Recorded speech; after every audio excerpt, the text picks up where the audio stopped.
राधे राधे मित्रों, भगवान श्री कृष्ण ने अर्जुन को गीता का ज्ञान देते हुए कहा है कि कोई किसी का सगा नहीं होता। थोड़ी सी जमीन जायदाद अथवा माया मोह के चक्कर में पड़कर भाई भाई को मार देता है, एक साथ अपनी बहू को मार देती है। मित्रों, हम आपको आज एक ऐसी कथा सुनाने जा रहे हैं जिसमें बहन को मारकर उसके साथ भाइयों ने खाया उसका मांस। एक बार भगवान श्री कृष्ण के पास देवर्षि नारद जी नारायण नारायण करते हुए आते हैं और भगवान श्री कृष्ण के पास आकर कहते हैं कि हे प्रभु, पृथ्वी पर मैंने देखा है भाई भाई को मार देता है, छोटी बहन बड़ी बहन को मार देती है, सास बहू को मार देती है, अपितु बहू सास को भी मार देती है। पृथ्वी लोक पर यह कौन सी माया चल रही है कि कोई किसी का सगा नहीं है? प्रभु कृपया आप मुझे इस प्रश्न का उत्तर समझाएं कि कोई किसी का सगा क्यों नहीं है।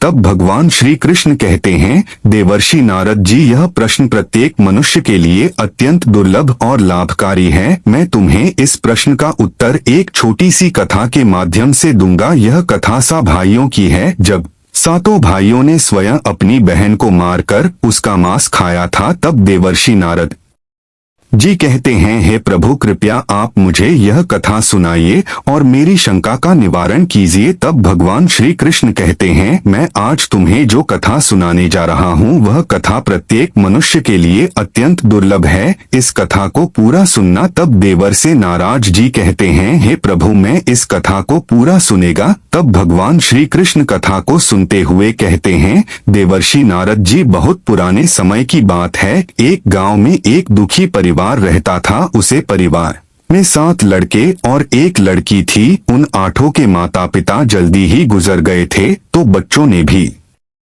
जल्दी ही अपनी अपनी जिम्मेदारियां समझ ली थी। भगवान श्री कृष्ण कहते हैं कि है देवर्षि नारद जी, शुरू में सबको गुजारा करने में काफी परेशानी हुई थी, लेकिन समय के चलते सब कुछ उन्हें आसान लगने लगा था। अब उन्होंने माँ बाप के बिना जीना सीख लिया था। भगवान श्री कृष्ण कहते हैं कि है देवर्षि नारद जी, यह बात उसे समय की है जब समाज के पुरुषों का काम जंगली जानवरों का शिकार करना और औरतों का काम सिर्फ घर के कामकाज करना और बच्चों को संभालना होता था। भगवान श्री कृष्ण कहते हैं कि है देवर्षि नारद जी, वह 7 भाई और 1 बहन इस गांव में बड़े प्यार से मिलजुल कर रहते थे। दिन निकलते ही सातों भाई शिकार के लिए निकल जाते और बहन सबके लिए खाना पकाती थी और घर के बाकी के दूसरे कामकाज करती थी। भाई जब जंगल से वापस आते तो साथ में बड़े बड़े जानवर पक्षी आदि को मार कर लाते थे। भगवान श्री कृष्ण कहते हैं कि है देवर्षि नारद जी, वह सातों भाई जो भी चीज लाते थे,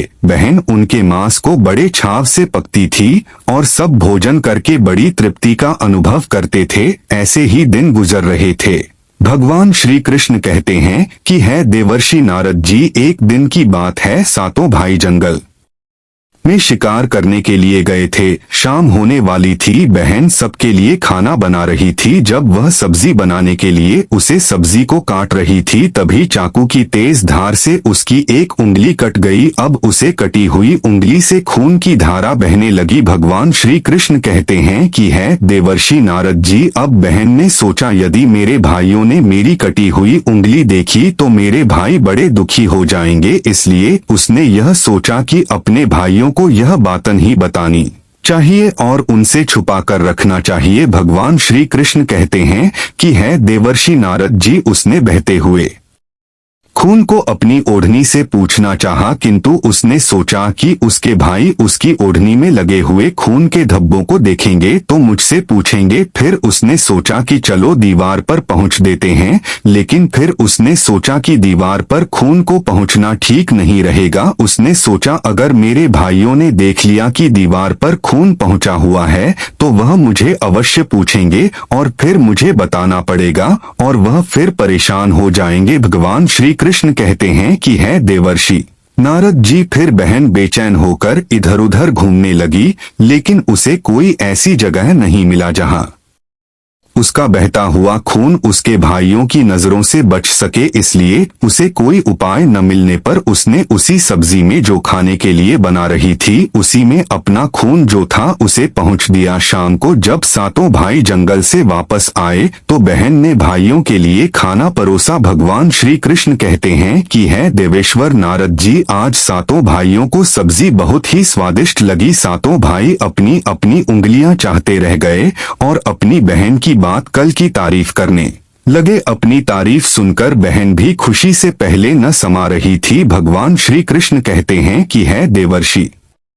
नारद जी, सातों भाई दिन भर के काम करने के कारण थके थे। सातों भाई उसे दिन जल्दी सो गए। भगवान श्री कृष्ण कहते हैं कि है देवर्षि नारद जी, अगली सुबह रोज की तरह वह सातों भाई दंगल को चले गए। जब वह थोड़ी दूर चले तो उन्हें प्यास लग गई। तभी पास की झील में सातों भाइयों ने पानी पिया और वहीं के पास के पेड़ के नीचे जाकर बैठ गए और बातें करने वालों की रात के भजन में बहन ने जो सब्जी बनाई थी बहुत स्वादिष्ट थी। तभी इस सब्जी की चर्चा करने लगे। सातों भाइयों ने कहा कि इतना स्वादिष्ट खाना तो हमने आज तक नहीं खाया। भगवान श्री कृष्ण कहते हैं, है देवर्षि नारद जी, वह सातों भाई कहते हैं कि आज घर चलकर इसके बारे में अपनी बहन से जरूर पूछेंगे और जानकर रहेंगे कि सब्जी में उसने ऐसा क्या मिलाया था जिससे वह सब्जी इतनी स्वादिष्ट बनी थी। शाम को जब घर आए तो दोबारा अपनी बहन की तारीफ करते हुए कहने लगे, हमारी प्यारी बहन, कल रात की सब्जी में तुमने ऐसा क्या मिलाया था। भगवान श्री कृष्ण कहते हैं, है देवर्षि नारद जी, बहन बताना तो नहीं चाहती थी क्योंकि वह सोच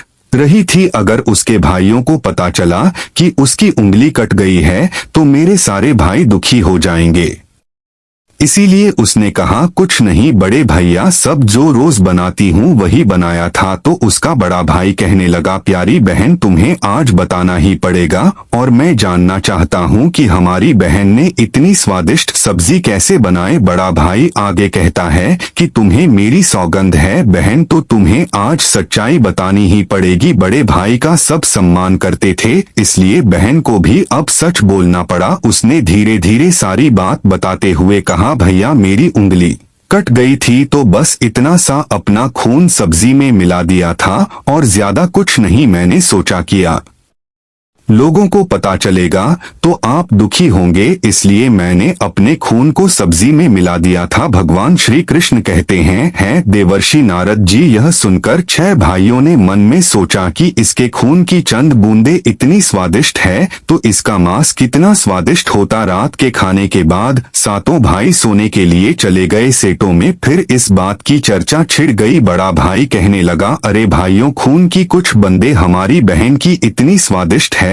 तो सोचो उसके शरीर का मांस कितना स्वादिष्ट होता। अपने बड़े भाई की हाँ मैं हाँ मिलाई, परंतु छोटे भाई को यह बात गलत लगी। उसने बड़े भाई का मान रखते हुए कुछ नहीं कहा और अगले दिन शिकार के लिए सातों भाई जाते हैं। भगवान श्री कृष्ण कहते हैं, है देवर्षि नारद जी, उसे समय सातों भाइयों ने योजना बनाई कि बहन को मारकर उसका मांस बनाएंगे और खाएंगे। बहन का मांस खूब स्वादिष्ट होगा। साथ में भाई को अपने बड़े भाइयों की योजना बिल्कुल भी अच्छी नहीं लगी। वह अपनी बहन को बचाने के लिए बेचैन हो गया और खुलकर इसका विरोध तो नहीं कर सकता था क्योंकि 6 भाई एक तरफ थे और वह अकेला एक तरफ। शिकार करने के बाद सभी भाइयों ने मिलकर एक टीले पर बस के पत्तों का एक चबूतरा बनाया जिसे चांद कहते हैं। भगवान श्री कृष्ण कहते हैं, है देवर्षि नारद जी, उसकी योजना यह थी कि बहन को पहले फैसला कर यहाँ पर लेकर आएंगे, फिर मारकर अपनी बहन की हत्या कर देंगे और उसका स्वादिष्ट मांस खाएंगे। भगवान श्री कृष्ण कहते हैं, है देवर्षि नारद जी, अगले दिन बड़े भाई ने अपनी बहन से कहा, मेरी प्यारी बहन, अब तुम बड़ी हो गई हो और शादी के लायक हो गई हो। मैं तुम्हारे लिए एक सुंदर व की तलाश की है। आज हम उसको देखने जाएंगे और उसका घर भी देख कर आएंगे, इसलिए तुम भी हमारे साथ चलोगी। बहन शादी की बात से बहुत खुश हुई, तुरंत तैयार होकर भाइयों के साथ चलने लगी। भगवान श्री कृष्ण कहते हैं, है देवर्षि नारद जी, चलते चलते जब महल थक गई तो बहन अपने बड़े भाई से पूछने लगी, भैया मेरा ससुराल कितना दूर है।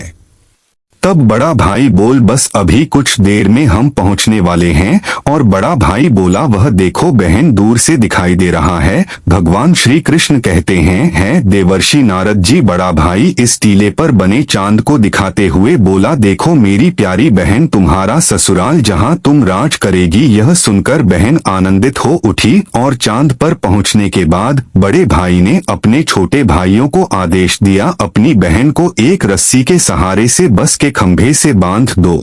भगवान श्री कृष्ण कहते हैं देवर्षि नारद जी सभी भाई मिलजुल कर कुर्ती से बहन को बढ़ने लगे। बहन ने अपने सभी भाइयों को हत्यारे के रूप में देखकर बहन का हृदय हाहाकार करने लगा। वह ईश्वर को याद करते हुए कहने लगी है ईश्वर अब तुम ही मेरा सहारा हो, मेरे साथ हो। भाई मेरी हत्या करना चाहते हैं, इनमें से एक भी ऐसा नहीं जिसके दिल में मेरे लिए दया और प्रेम हो। सातवां भाई द्रवित हो उठा। बहन की पुकार पर वह तड़प कर रह गया। जय भाइयों का प्रतिबद्ध करने का साहस वह नहीं उठा पाया। बहन को निर्माता से बढ़ने के बाद बड़े भाई ने सबको बारी बारी से उसे पर प्रहार करने का आदेश दिया। भगवान श्री कृष्ण कहते हैं बड़ा भाई सबसे पहले हाथों बाढ़ लेकर जब अपनी बहन पर प्रहार करने को आगे बढ़ा तब बहन भाई के सामने हाथ जोड़कर करुण स्वर में कहने लगी मारो मारो भैया छाती में लक्ष्य करके तुम्हारा तीर जंगल को जाएगा। भैया मारो मारो भैया छाती में लक्ष्य करके कठोरता दिखाई हुई तीर चलाया पर उसका निशान तो अचूक था परंतु आज विफल हो गया। भगवान श्री कृष्ण कहते हैं देवर्षि नारद जी उसके बाद अब दूसरा भाई तीर मारने को तैयार हुआ। बहन ने उसके आगे हाथ जोड़कर वही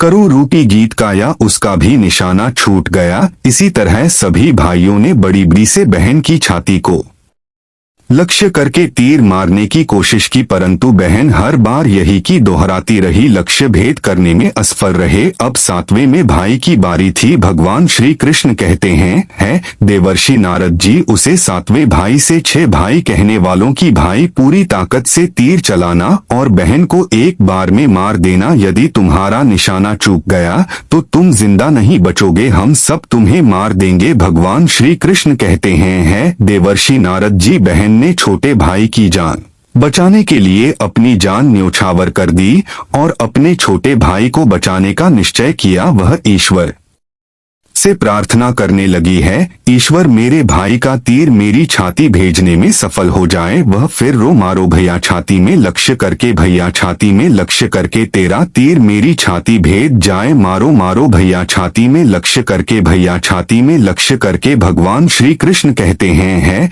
देवर्षि नारद जी छोटे भाई ने तीर चलाया, उसका तीर पहन के मर्म पर जा लगा। वह दर्द से तड़प कुछ देर तड़पने के बाद उसके प्राण पखेरु उड़ गए। सातों ने मिलकर अपनी बहन का मृतक शरीर नीचे उतर 6 भाइयों ने मिलकर बहन के शरीर की बोटी बोटी काट डाली। बड़े भाई ने साथ में भाई को जंगल से लकड़ी और पानी लाने का आदेश दिया। छोटा भाई पानी और लड़कियों लाने के साथ साथ कुछ मछली और केकड़े भी ले आया था। वह अंदर ही अंदर बहुत दुखी था। उसके भाई बहन का मांस बड़े शौक से पका रहे थे। छोटा बहन के मांस के साथ पकाने को डाल दिए जिससे उसे छोटे भाई ने अपने खाने का जुगाड़ कर लिया। भगवान श्री कृष्ण कहते हैं देवर्षि नारद जी चावल और मांस तैयार हो गया। छोटे भाई ने पहले ही अपने बैठने के स्थान पर एक छोटा सा गड्ढा खोद लिया था। उसने अपनी बहन के मांस को चुपके से उसे गड्ढे में डाल दिया और मछली और भात खाने लगा। बाकी 6 भाई बहन की हड्डियां चबाने लगे तो छोटा भाई केकड़ा चबाने लगा। जब सपना बहन के शरीर का स्वादिष्ट मांस खाकर अपना पेट भर लिया तो बड़े भाई ने सातवें भाई को कहा कि झूठ को साफ कर दो। तब छोटे भाई ने जो बहन की बच्ची कोच्ची हड्डियां और शरीर के अन्य भाग जैसे सर नाखून पंजे इन सबको इकट्ठा करके एक गड्ढे में डाल दिया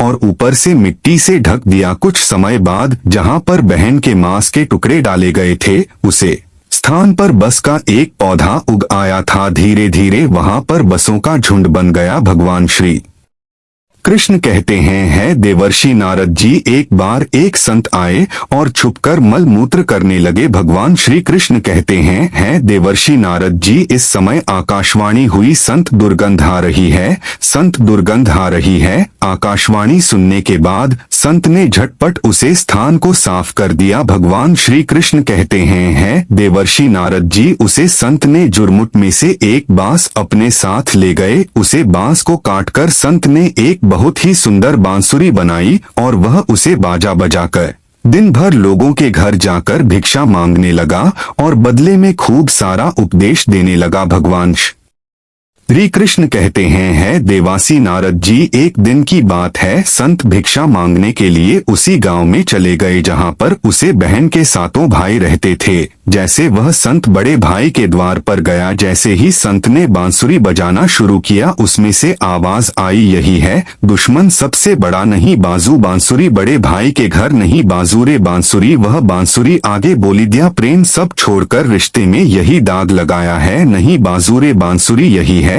दुश्मन सबसे बड़ा। बांसुरी से यही ध्वनि बार बार निकल रही थी। इस तरह की करूं आवाज सुनकर बड़े भाई के पसीने छूटने लगे। उसने अपने पत्नी से कहा कि इस योगी को तुरंत भिक्षा दो और यहाँ से विदा करो। उसकी पत्नी ने वही किया, योगी को तुरंत शिक्षा देकर विदा कर ली। इसी तरह योगी बाबा बड़ी से 6 भाइयों के द्वार पर गए और उनके घर जाते ही बांसुरी ने स्वयं ही वही गीत बजने लगता है। उन 6 भाइयों ने भी अपनी पत्नी को तुरंत ही कुछ भिक्षा देकर संत को विदा करने को कहा। उनसे भाइयों के मन में डर समा गया कि कहीं अगर यह संत ज्यादा देर रुक तो पोल खुल जाएगी कि अपनी बहन की हत्या इन्होंने ही की है।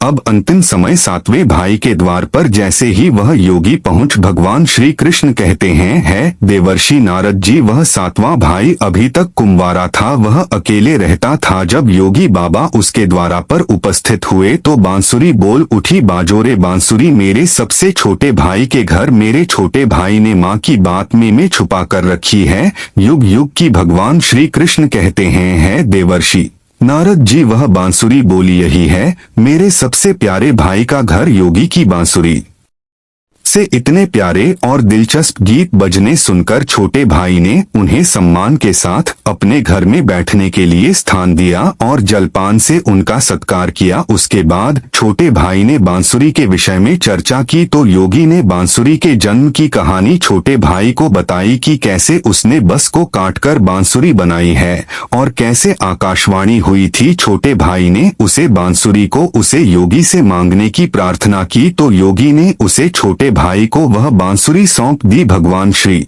कृष्ण कहते हैं, है देवर्षि नारद जी, योगी के चले जाने के बाद अब छोटे भाई ने बांसुरी को अपने बिस्तर के सिरहाने की तरफ साफ सुथरा स्थान पर धूप दीप जलाकर सम्मान के साथ रख दिया। कुछ दिनों के बाद छोटे भाई के घर में परिवर्तन दिखाई देने लगे। जब वह कम से घर लौटकर आता तो सारा घर साफ सुथरा होता था। जब रोज रोज यही बात दोहराने लगी तो छोटे भाई ने अपनी भाभियों के घर जाकर पूछ कि भाभी, मेरी गैर हाजिरी में आप लोग मेरे घर की साफ सफाई करते हो क्या? सभी भाभियों ने जवाब दिया, हमें अपने घर के कामकाज से तो फुर्सत नहीं है, तुम्हारा घर कैसे साफ करेंगे? भगवान श्री कृष्ण कहते हैं, है देवर्षि नारद जी, छोटे भाई ने निश्चय किया कि आज वह छुपा कर देखेगा कि उसका घर कौन साफ करके जाता है। इसलिए छोटा भाई आज काम पर नहीं गया और वह घर के एक कोने में छुप गया। घर सुनसान होते ही जहां पर बांसुरी स्थापित की थी वहां से उसकी बहन की शक्ल की एक लड़की निकली और उसने घर का सारा काम किया